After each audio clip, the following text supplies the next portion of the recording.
आपसे कई बार प्रार्थना की सत्संग में कि यदि आप 2 चपाती पाते हैं तो उसी के अनुसार कितना भी अच्छा भोजन उतने लीजिएगा। आपका भोजन का संयम होना चाहिए, आपके शयन का संयम होना चाहिए, आपके दिनचर्या का पूरा नियमावली होना चाहिए। संयम नियम साधना में चाहे गृहस्थ हो चाहे विरक्त हो, बहुत बड़ा इनका योग है। असंयम नहीं है, कभी मन आया तो 7 बजे जग गए, कभी मन आया 5 बजे जग गए, कभी मन आया 1 बजे जग गए, ऐसा नहीं होना चाहिए। असहिष्णुता,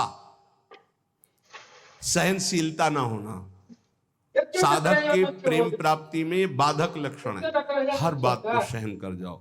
सहनशीलता सहत सहत बाढ़े भगति गृह तन गुरु हित गात। अपवित्रता, कई बार इस पर चर्चा हुई है। आजकल बड़ी अपवित्रता के चांस हैं, जैसे शौचालय और बाथरूम एक ही में सब है, प्रायः ऐसा ही है। कुछ लोग उसी में लघु शंका करते हैं, बैठकर पूरे अपवित्र हो जाते हैं। अगर शौच वाला वो स्पर्श हो जाए तो जितना स्पर्श हो जाए वो कपड़े सब धोने चाहिए। कुछ लोग तो बैठ के ही लघु शंका उसमें करते हैं, बनने को बोले हाथ धो लिए बस हो गए, पूरे अपवित्र हैं। वैष्णव पद्धति उसे स्वीकार नहीं करती। कैसे महापुरुषों का दिन, कल दर्शन किए जब प्रसाद पा रहे थे वो वृद्ध वैष्णव, ऊपर के वस्त्र हटाकर नीचे की धोते, कितना पवित्र पवित्रता। ये मुख में कुछ खाए जूठे चल रहे हो, कैसे तुम्हारा मंत्र सिद्ध होगा? खड़े खड़े लघु शंका कर ली, छिट्टी पैरों में पड़ रही, कैसे मंत्र सिद्ध होगा? बहुत सावधानी की जरूरत है। उपासक चाहे गृहस्थ हो या विरक्त हो, हर समय पवित्र रहता है। अपवित्रता ये सिद्ध नहीं होने देती, साधन को सिद्ध नहीं होने देती, ध्यान रखना। कुछ भी खाने की वृत्ति ऐसी ना रखो जो प्रियालाल को भोग नहीं लगाया आप पा रहे हैं। बाजार में खाने वाला तो साधक हो ही नहीं सकता। हम ये कह रहे हैं कि यदि आप बहुत ही गृहस्थ में हो और आपका मन कर रहा है कि भाई आज हम नमुक चीज पाए, तो आप पहले ये जांच करो कि जहां से ले रहे हो पवित्रता का विधान वहां है कि नहीं है। नहीं तो बहुत अपवित्र रहता है, आप ये अच्छे से समझ लीजिए। अब वो पदार्थ फिर लेके श्री जी को भोग लगाओ जो पवित्र हो, फिर पाले हो तो चलो ठीक है। वही बाजार में खड़े खड़े खाना पीना ये साधक या वैष्णव का लक्षण नहीं है। ये भारी अपवित्रता है जो तुम्हारे भजन में बाधा पहुंचा देगी। मान लीजिए, हाथ जोड़ के कहते हैं, क्योंकि प्राय अब इस पर छूट है। पवित्रता पवित्रता बहुत सावधानी से। जैसे आप माला जप कर रहे हैं, आपको लघु शंका लगी है, तो अपनी माला को गर्दन के पीछे कहीं ऐसे फंसा लीजिए उच्च भाग में, और बैठकर लघु शंका कीजिए। जहां पानी की व्यवस्था हो या आप अपने पास पानी रखिए, फिर पवित्र होइए। अगर ऐसा है कि जल नहीं है तो रज से कर लीजिए, रज से हाथ धो लीजिए, और जब तक पानी न मिले आचमन न कर लो तब तक माला नहीं, ऐसे नाम जप करो। ये अपवित्रता भगवत प्राप्ति में बहुत बाधक है और लोग इसको मानते ही नहीं हैं। कोई बिरला पवित्रता का निर्वाह करता नहीं मान। कौन भ्रमण में लघु शंका के लिए कमंडल रख रहा है? अब वीआईपी पना हट जाएगा। प्रायः दंड कमंडल, साधु का प्रसिद्ध सोटा लंगोटा, ये सब प्रसिद्ध है। काछ वाच मन निश्चल राखे, धनि धन जननी तेरी रे। बहुत अब प्रायः दर्शन करने वालों में ऐसे दर्शन होते हैं, हाथ में बिस्लरी की बोतल ऐसे, जैसे कोई जल चढ़ाने की गंगा जल की, प्रायः बिस्लरी की बोतल ऐसे हाथ में होगी। जमाना बदलता चला जा रहा है, और या स्मार्ट मोबाइल होगा। कोई भले आदमी तो ऐसे मिलते हैं कि मोबाइल से ऐसे वीडियो दाहिने हाथ से बना रहे हो, बाएं हाथ से ऐसे। बाएं हाथ से किसको किया जाता है जानते हो? शत्रु पक्ष। जब राजाओं के यहाँ दुश्मन का दूत जाता था तो बाएं हाथ से सलूट करता था। तब पता है कि दुश्मन का दूत आया, इसलिए बाएं हाथ से करता था। तो आजकल नए बच्चे वो जानते हैं नहीं, तो मोबाइल से शूट कर रहे हैं ऐसे, बाएं हाथ से ऐसे कर रहे हैं। ये अपवित्र। भगवान के सामने या भगवत भक्तों के सामने, चलो आपके हाथ खाली नहीं, वीडियो बना रहे हो तो नेत्रों से कर लो, बाएं हाथ से काहे को दुश्मनी काहे को मोल ले रहे हो? बहुत बड़े के दरबार में हो, बहुत बड़े के पार्षद है, वो हर समय देख रहे हैं। आप क्या समझते हो हम अकेले चलते हैं? नहीं, बोले 10-20 साथ चलते, नहीं, इनकी बात नहीं कर रहा। एक कदम भी ऐसा नहीं जिसमें हमारी महारानी जी न चलती हो। ये जो छोटे छोटे नवजात शिशु जो ये सब, ये जानते हो महारानी जी के प्रताप का आशीष लेने आते हैं। हमारा कुछ नहीं है, हमारे आगे आगे चलती है हमारी महारानी जी। हम उनकी दासी, उनके पीछे चलती है, आगे वो चलती है। ये जो फूल बरसते हैं ना, ये महारानी जी के चरणों में बरसते हैं। ये जो फूलों के पावड़े बिछे होते हैं ना, मेरी स्वामिनी जी के लिए। अगर ये मेरे लिए लगते ना तो कब का बंद करवा देते, आप ये भी समझ लो। मेरी महारानी जी के दर्शन के लिए कोई नाचता है, कोई रोता है, पूरी भीड़ में सैकड़ों रोते हैं, तो हम उनकी आंखों की तरफ देखते हैं कि मेरी प्रिया जी का कृपा प्रसाद इनकी, भले किसी भाव से। मेरी महारानी जी तो बड़ी रिझवार है ना, हाँ बड़ी रिझवार। कितने के अंतिम बन गए, अंतिम बन गए, समय अंतिम बन गए, क्योंकि उनको तो समझ में नहीं आ रहा है ना, वो तो केवल देख रहे हैं बाबा। लेकिन बाबा के आगे जो चल रहे हैं उनका प्रताप चल रहा है। आप समझते हो ना, किसी के आगे इतना नहीं होता जो आप देख रहे हो। ये महारानी जी के आगे होता है, किसी और के आगे नहीं होता। यहां कोई संत प्रताप उदित नहीं है, ये महारानी जी का प्रताप उदित, राधा प्रताप। जो प्रसिद्धि और पुजवाने की इच्छा रखता है उसे प्रेम प्राप्त नहीं होता। प्रेम प्राप्ति में बाधक अपनी प्रसिद्धि और पुजवाने की इच्छा नहीं। अपने इष्ट में चित्त को लगा दो। तो सेवक जी महाराज कह रहे हैं, बिस्तर है सब जग विमल कीरति, साधु संगति ना टरे, बास वृंदा विपिन पावे, श्री राधिका जो कृपा करे।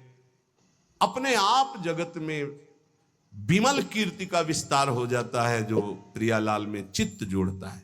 अपनी पुजवाने की इच्छा, मान की चाह, ये प्रेम नहीं प्रकट होने देती।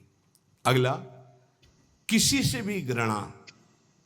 जैसे कोई भी किसी भी तरह का, किसी भी धर्म का, कैसे भी आचरण करने वाला है, अगर वो हमारी महारानी के दरबार में आता है तो उसको हम भगवान की तरह आदर करेंगे।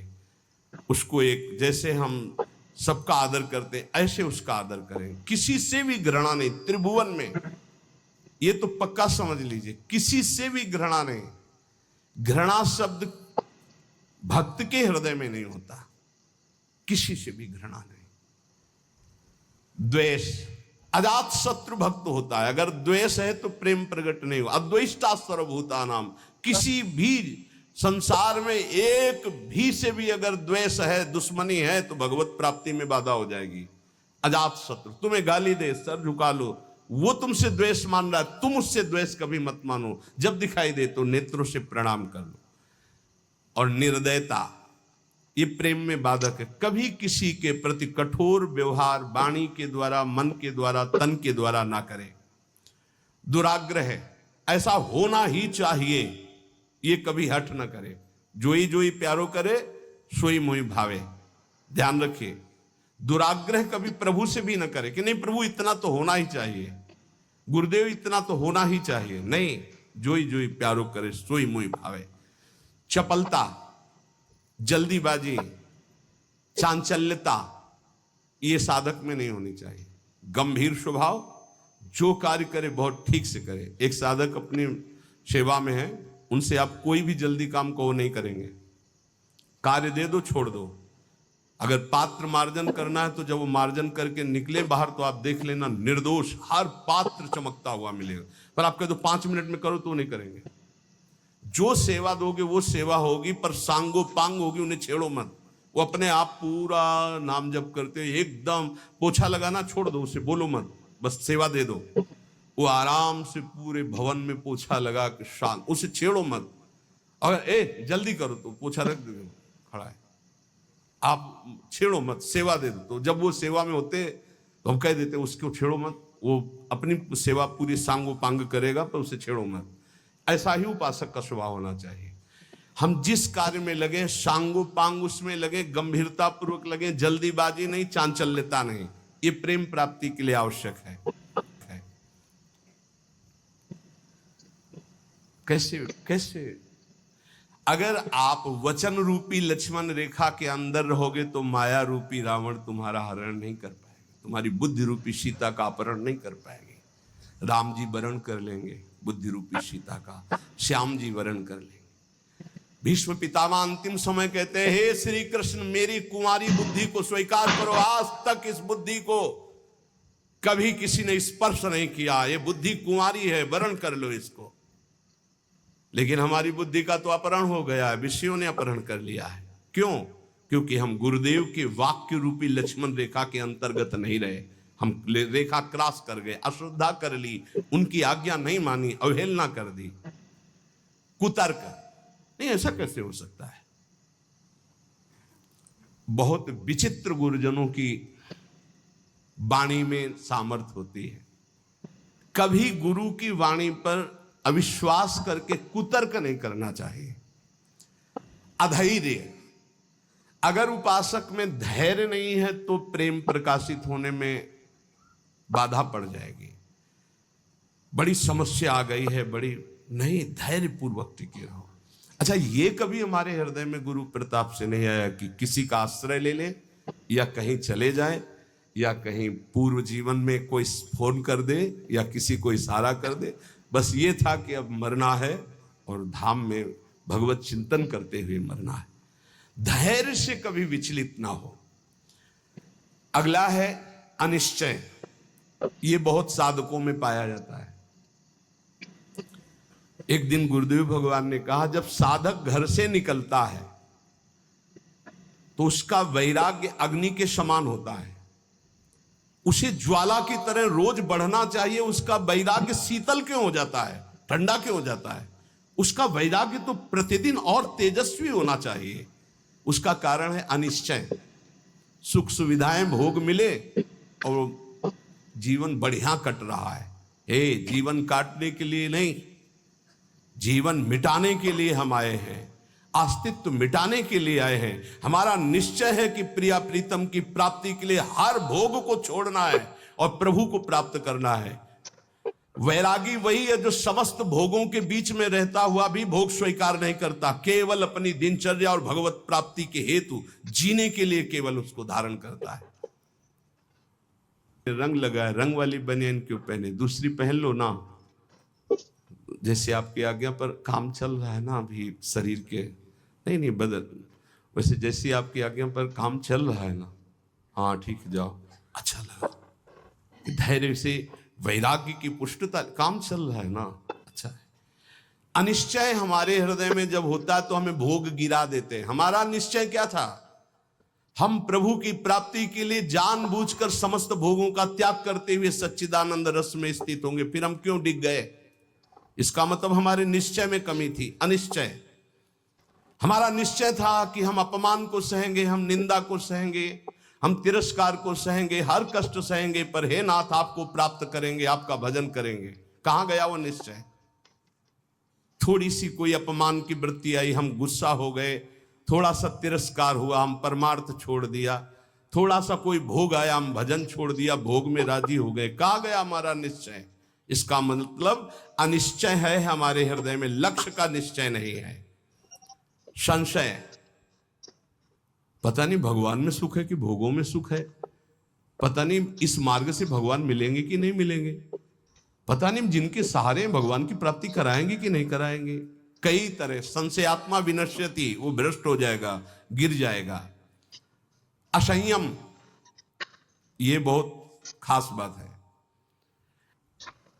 पर निंदा सुनना, पर निंदा करना, पर चर्चा करना, ये प्रेम में बहुत बाधक है, कई बार चर्चा हो चुकी। और बाहरी वेशभूषा बनावटी नहीं होना चाहिए।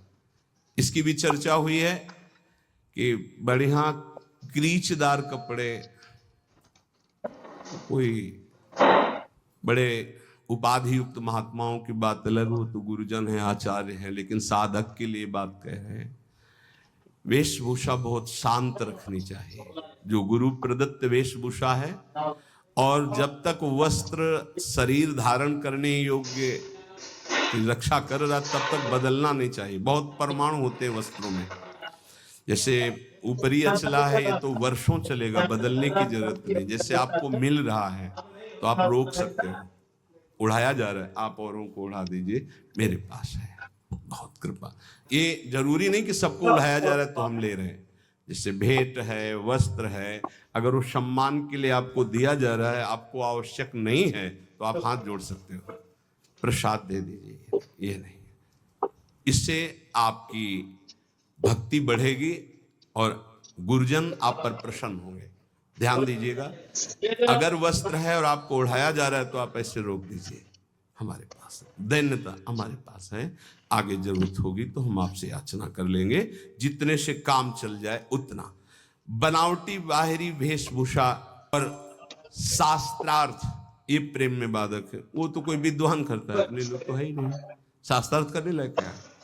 तो शास्त्रार्थ तो विद्वानों का विषय है, पर किसी भी विषय में तर्क वितर्क नहीं करना चाहिए, मौन का आश्रय लेके हट जाना चाहिए। अगला, शरीर के आराम की चाह, यहां जो लिखा है वो ध्यान, शरीर आराम तलब, ये जीवन में नहीं लेना चाहिए। कुशासन में लेटते थे पूरे वृंदावन में, कुशासन कभी नहीं। ये जो पूर्व में जानते हैं, बिजली कटी हुई जीवन था, बिजली नहीं, सीधे प्रकृति का वार शोर, हरिशरणम हरिशरणम। और मनोरंजन, बोले 4-5 घंटे तो सत्संग और वाणी पाठ हो गया है। अब वो वाला मोबाइल टच वाला कौन सा कहते हैं, स्मार्टफोन, अब उसमें, अब हमको तो सब बातें आती नहीं, सीरियल कहते हैं कि क्या कहते हैं, वो जो देखते हैं, हाँ उसमें करके सीरीज, हाँ वही। अब एकांत में मनोरंजन सीरीज में देखोगे, आजकल की जो है ना, पहले रामायण महाभारत जैसे, अब ऐसी सीरीज है कि आपके भजन को नष्ट कर देंगे, आपके चिंतन को नष्ट कर देंगे। इसलिए प्रार्थना है कि जितने भी साधकों के पास, वैसे तो सबके पास है नहीं जो सेवा में है, और जो भी गृहस्थ जन है, ऐसी चीजें मत देखो जो आपके भजन में बाधक हो। अगला है कुसंग, ये भजन करते हुए प्रेम नहीं उत्पन्न होने देंगे। चलो थोड़ी देर निकलते हैं चल के, और बातचीत और ऐसे कुसंग ना होने पाए। जाके संग कुमति मति उपजे, करत भजन में भंग, तजोरे मन हरि विमुखन को संग। साधना के प्रतिकूल साहित्य का स्वाध्याय करना, आपकी साधना है प्रेम के प्रतिकूल स्वाध्याय करना, प्रतिकूल सत्संग सुनना। प्रतिकूल भी सत्संग होता है, हाँ। अब हमारा चल रहा है दासो हम का, हमें सुनाया जाए, हम ब्रह्मास्मि का, तो प्रतिकूल तो हो ही गया। इष्ट मिले और मन मिले, मिले भजन रस रीति, तहां निसंग को है मिलिए, तासो की जय प्रीति।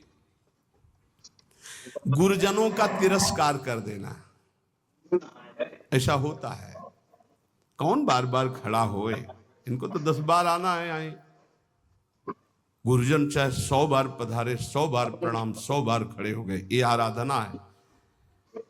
अरे तो बोलते रहते, रोज ही प्रवचन करते हैं, क्या माने।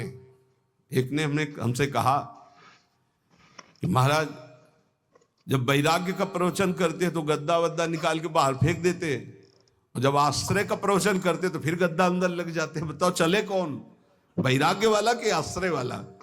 तो तुम हो किसके, आश्रय के कि वैराग्य के? बस यही समझना है।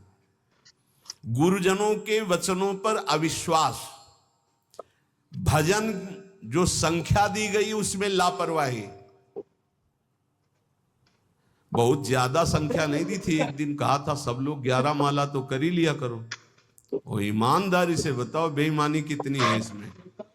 11 माला मात्र नहीं, अगर कर रहे हो तो ठीक है, वैसे तो, पर 11 माला की संख्या कितने लोग पूरा करते हैं अपना देख लेना भैया। जो नियम दिया गया उसमें लापरवाही नहीं होनी चाहिए, बस ये बात देख लो। जो विशेष सेवा में लगे हुए रात दिन, उनको भी युक्ति बताइए कि तुम्हारा कैसे पूरा होगा। लेकिन जिनको समय है उनको 11 माला संख्या तो करनी ही चाहिए, निज मंत्र की, शरणागत मंत्र की। और लक्ष्य के प्रति लोभ ना बढ़ा करके धन के प्रति लोभ आ जाना भगवत प्राप्ति प्रेम प्राप्ति में बड़ा बाधक है। या साधन करते हुए अहंकार आ जाना, ये भी भगवत, साधन ठीक चल रहा है सब लेकिन अहंकार आ गया तो भगवत प्रेम नहीं होगा। जो वैराग्य मार्ग में है, ब्रह्मचर्य का खंडन करना या गृहस्थ में संयम युक्त गृहस्थ धर्म का सेवन ना करना, विपत्ति आ गई तो घबरा करके परिवार वालों की शरण में चले जाना विरक्त के लिए, विपत्ति आ गई तो भगवान का आश्रय छोड़कर किसी धनी मानी की बात शरण में चले जाना, चाहे गृहस्थ हो चाहे विरक्त, भगवान के सिवा अन्य आश्रय नहीं। नरसिंह मेहता, प्रहलाद जी, मीरा जी, बड़े बड़े भक्तों के चरित्र पढ़ो, किसके पास गए? हरिः शरणम, हर विपत्ति नष्ट, हरि स्मृति सर्व विपद विमोक्षणम, बड़ी बड़ी विपत्तियां भगवान की स्मरण से नष्ट। सही औषधि हर विपत्ति नाश करने के लिए भगवत गुणगान, भगवान नाम जप, अलौकिक चमत्कार।